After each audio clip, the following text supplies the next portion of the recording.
Hi hello నమస్తే welcome to peoples media. నేను మీ Sravanthi. So Rajanna Sircilla జిల్లా ఎల్లారెడ్డిపేట మండల కేంద్రంలో ఉన్నామండి. ఎల్లారెడ్డిపేట మండల కేంద్రంలో బ్రహ్మోత్సవాలు నిర్వహిస్తున్నారు. ఆ సందర్భంగా మనమైతే ఈ రోజు ఇక్కడికి అయితే రావడం అయితే జరిగింది. ముఖ్యంగా ఈ రోజు కార్తీక పౌర్ణమి కాబట్టి ఈ రోజు స్వామివారు కూడా ఊరేగింపుగా బయలుదేరుతున్నారు. సో ఇక్కడ చాలా మంది భక్తులు కూడా హాజరయ్యారు. ఎందుకంటే ఇప్పుడు ఎల్లారెడ్డిపేట మండల భక్తులే కాకుండా ప్రజలే కాకుండా చుట్టుపక్కల జిల్లాల నుంచి కూడా చాలా మంది కూడా భక్తులు ఈ కార్యక్రమానికి హాజరవుతున్నారు. సో ఇక్కడ ఆలయ విశిష్టత గురించి, ముఖ్యంగా ఈ రోజు బ్రహ్మోత్సవాల గురించి మనం పంతులు గారిని అడిగి తెలుసుకునే ప్రయత్నం అయితే చేద్దాం.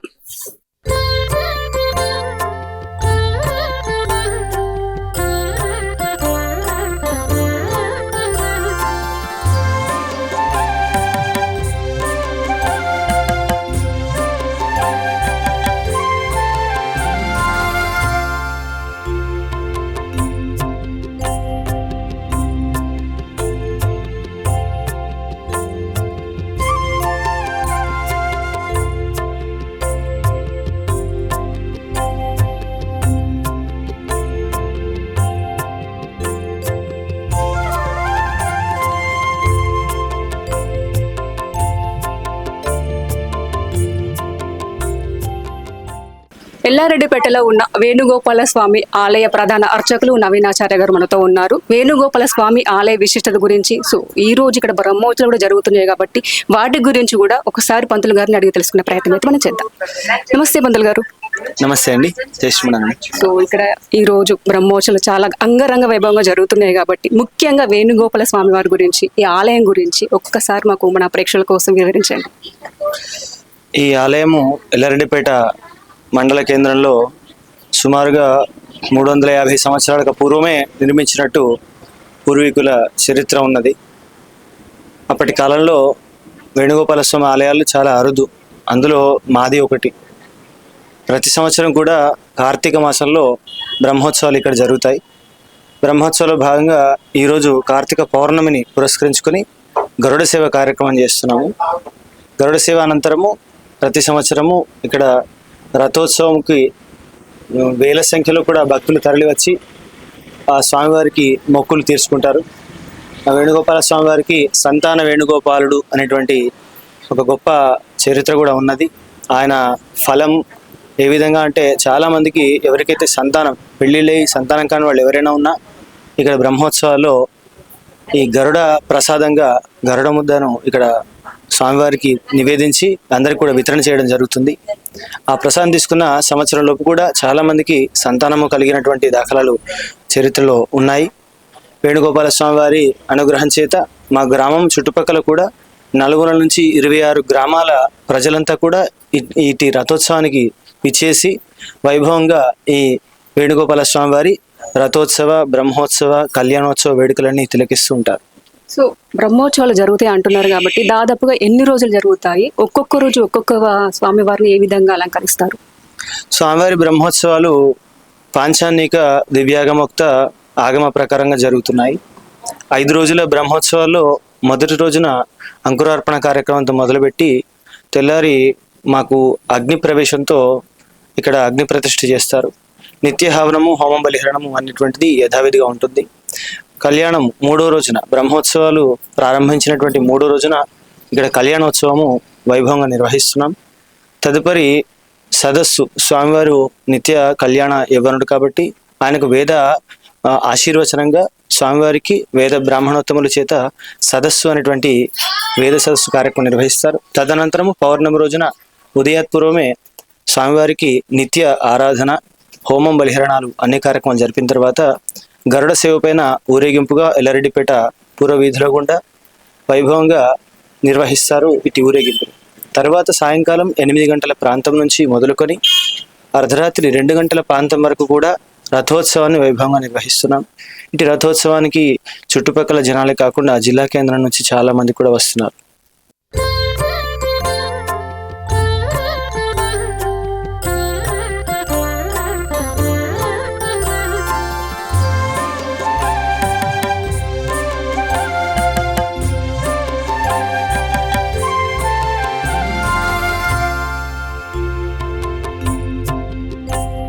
ఎల్లారెడ్డిపేటలో ఉన్న వేణుగోపాల స్వామి ఆలయ చైర్మన్ గారు సుధాకర్ రెడ్డి గారు మనతో పాటు ఉన్నారు. ఒక్కసారి ఈ ఆలయం గురించి కూడా వారి మాటల్లో అడిగి తెలుసుకుందాం. హలో సార్, నమస్తే.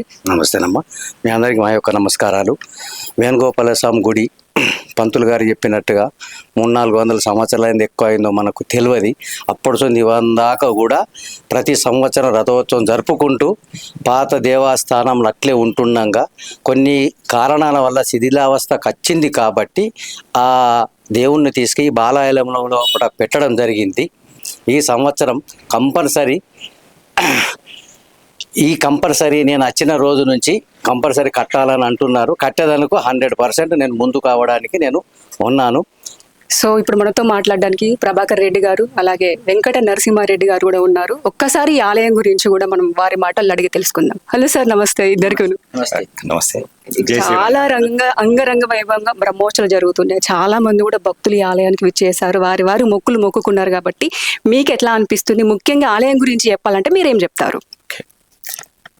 ఈ యొక్క శ్రీ రుక్మిణి సత్యభామ సమేత వేణుగోపాల స్వామి ఆలయం చాలా పురాతనమైనది, చాలా మహిమ గలది. అందుకని చెప్పేసి ఎల్లారెడ్డిపేట మండలంతో పాటు చుట్టుముట్టు మండలాలు కానీ ఒక 4-5 జిల్లాల నుంచి ఈ యొక్క బ్రహ్మోత్సవాలకు అంటే భక్తులు అధిక సంఖ్యలో పాల్గొంటారు. ఎక్కడైనా సరే కార్తీక మాసంలో రథోత్సవం జరుగుతుందంటే అది ఒక ఎల్లారెడ్డిపేట మాత్రమే. అది కూడా ఎక్కడైనా డే టైంలో రథం మనం తీసుకొస్తాం, స్వామివారిది ఊరేగింపు ఉంటుంది. కానీ ప్రత్యేకత ఏంటంటే ఎల్లారెడ్డిపేటలో రాత్రి మాత్రమే 9-10 గంటలకు స్వామివారు రథం పైకి వచ్చిన తర్వాత భక్తుల సందర్శనార్థం పైకి వెళ్ళి స్వామివారికి మొక్కులు చెల్లించుకొని ప్రతి ఒక్కరు దర్శనం అయిపోయిన తర్వాతనే రథాన్ని ప్రజల చేత తీసుకెళ్లి భక్తులు మళ్ళీ ఎక్కడి నుంచి స్టార్ట్ చేశారో చివరి వరకు పోయి మళ్ళీ తీసుకొచ్చి అక్కడే పెడతారు. రాత్రి జరగడం అనేది ఎల్లారెడ్డిపేటకు ప్రత్యేకమైనటువంటి బ్రహ్మోత్సవాల కార్యక్రమం.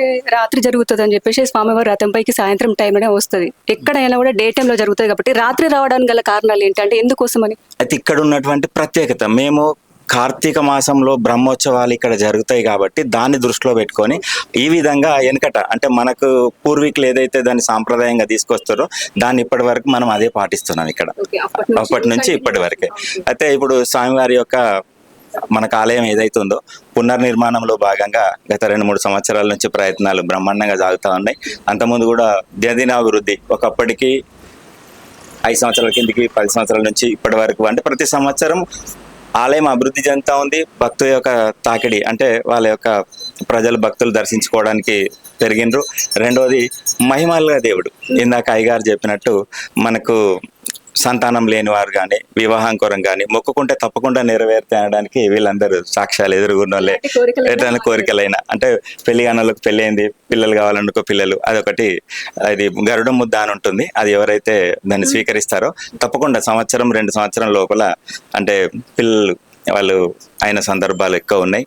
మనం స్వామివారిని ఒక 3 సంవత్సరాల క్రితం ఆలయం నిర్మిద్దామనే ఉద్దేశం కొద్దీ అక్కడ నుంచి స్వామివారు తీసుకొచ్చి ఇక్కడ మనకు బాలాలయంలో పెట్టడం జరిగింది.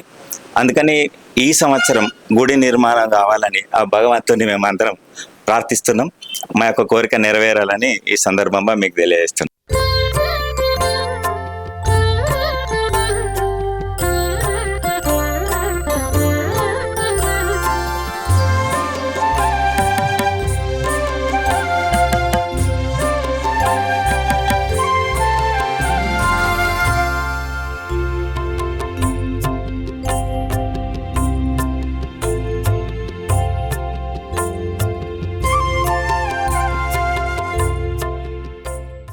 సో ఇప్పుడు మనతో మాట్లాడడానికి ఒక మహిళా భక్తురాలు కూడా మనతో పాటు ఉన్నారు. ఒకసారి ఆమెతో కూడా మనం మాట్లాడదాం. నమస్తే మేడం. నమస్తే. జై శ్రీమన్నారాయణ. మీ పేరేం పేరు? ఉదయలక్ష్మి. సో ఇక్కడే ఉంటారా? ఇక్కడే ఉంటాం. 40 సంవత్సరాలుగా ఈ కార్యక్రమాల్ని నేను చూస్తూ వస్తున్నాను. గత 3 సంవత్సరాలుగా కొంచెం శిథిలావస్థలో ఉండడం వల్ల ఈ ఆలయాన్ని పునర్నిర్మించాలనే దృఢమైన సంకల్పం మాకు కాస్త ఈసారి వచ్చిన కొత్త కమిటీల ద్వారా ఇప్పుడు ఏ కమిటీ ద్వారా ఆలయ పునర్నిర్మాణం జరుగుతుందా అని ఆశతో ఎదురు చూస్తున్నా భక్తులం మేము. ప్రతి సంవత్సరం మేము ధనుర్మాసంలో కూడా ధనుర్మాస కార్యక్రమాలు నెల రోజులు గోదాదేవి ఉత్సవాల్ని జరుపుకుంటాం. దానికి మా మహిళలందరి తరపున ఒక గోదాగోష్ఠి అనే గ్రూప్ని కూడా ఏర్పాటు చేసుకోవడం జరిగింది. దాని ద్వారా ప్రతి నెల డిసెంబర్ నుంచి జనవరి వరకు సంక్రాంతి వరకు కూడా ధనుర్మాసోత్సవాన్ని బ్రహ్మాండంగా మహిళలందరం కలిసి దాదాపు 1-2 లక్షల ఖర్చుతో కళ్యాణోత్సవాన్ని మరియు కార్యక్రమాలన్నింటి బ్రహ్మాండంగా జరుపుకుంటూ వస్తున్నాం. నమస్తే మేడం, మీ పేరు? మా పేరు జ్యోతి, ఇక్కడేనా? ఎల్లారెడ్డిపేట. ఎల్లారెడ్డిపేట. సో ఒకసారి ఆలయం గురించి, ముఖ్యంగా స్వామి వారి గురించి వివరించండి. శ్రీ వేణుగోపాల స్వామి రుక్మిణి సత్యభామ. ఈ వేణుగోపాల స్వామి గుడిలో మేము కూడా గోదాగోష్ఠి సభ్యులము. ఈ స్వామివారు ఒకటి మాకు ప్రత్యేకంగా ఏంటంటే, గోదాగోష్ఠిలో మాకు రావడం ఫస్ట్ తెలియదు. మా నవీన్ పంతులు స్వామివారు మాకు ఇది అవకాశం ఇచ్చిర్రు. ఈ రోజు మేము అందరం ఇక్కడికి వచ్చినామంటే మా స్వామివారిదే. అంటే ప్రతి ఒక్కరు కిరాయి ఉంటే ఎంత బాధ అవుతుందో, ఈ స్వామికి కూడా అలాంటి బాధనే ఉంది. అందుకని ఇది ఇప్పుడు మాకు చెప్పిండు, గుడి చైర్మన్ గారు చెప్పిండు. ఆయన చెప్పడమే కాదు, ప్రతి ఒక్కరు మనం ముందుకు రావాలి, మనము గుడి గురించి ఆలోచించాలి. కడప దాటంగానే మర్చిపోతుర్రు, అసలు గుడి గురించి పట్టించుకోవడం తక్కువైపోయింది. ఏదో పండగ వచ్చినామా పోయినామా కాకుండా ప్రతి ఒక్కరు మళ్ళీ సంవత్సరం వరకు మనకి ఎంత అవుతుంది అనేది ప్రతి ఒక్కరు రావాలని ఆ స్వామివారిని ప్రజలను అందరినీ కోరుకుంటున్నాను. జై శ్రీమన్నారాయణ. నమస్తే మేడం, మీ పేరు? శోభారాణి. స్వామివారి గురించి చాలా మంది ఒక్కొక్కరు ఒక్కొక్క రకంగా చాలా చక్కగా వివరిస్తున్నారు. సో మీరేం చెప్తారు స్వామివారి గురించి? ఏంటంటే ఇంత దాకా అందరూ బాగా మేము ఎల్లారెడ్డిపేటలో ఈ కార్యక్రమాలు చేసుకోవడం అంటే చాలా సంబరం అండి. ఎక్కడెక్కడ వాళ్ళు వస్తారు, చుట్టాలు బంధువులు అందరినీ పిలిపించుకుంటాము. ఇళ్ళలో ఎంత సంబరాలు అంటే అన్ని సంబరాలు. బ్రహ్మోత్సవాలు కాగానే మళ్ళీ ధనుర్మాసం స్టార్ట్ అవుతుందండి. అందరం మేము గోదాగోష్ఠి సభ్యులం అందరము ప్రతి ఒక్కళ్ళము 500 కానీ 1000 రూపాయలు కానీ ఎవరికి తోచింది వాళ్ళము అందరం కలిసి అమ్మవారికి అయ్యగారికి ఎలాంటి కార్యక్రమాలు కావాలి, ఎలా చేసుకోవాలి ఏంటిది అన్నది మా నవీనయ్య గారు చెప్పుడుతోను ఈరోజు ఇది జరుగుతుంది అని అంటే ఆ రోజు అందరం మేము భక్తులందరం వచ్చేస్తాము. ఎంత ఖర్చు అయినా ఖర్చుకు వెనకాడకుండా మేము చేసుకుంటామండి ఇప్పటిదాకా. మా ఎల్లారెడ్డిపేటలకు ఎవరు వచ్చినా చాలా సంతోషంగా ఉంటారండి. అన్ని కార్యక్రమాలు వాళ్ళు ఏది కోరుకున్నది అది అలాంటిది ఇస్తారండి. పెళ్లి కానీ, పిల్లల సంతానం కానీ, మరియు ఎవరైనా ఉద్యోగస్తులు కానీ మాకు ఉద్యోగం కావాలని అనుకుంటే అలాంటి వరములు ఇచ్చే ఈ తండ్రికి ఇలాంటి బాధ ఏందో మాకే బాధగా ఉందండి ఇక్కడ చూస్తుంటే.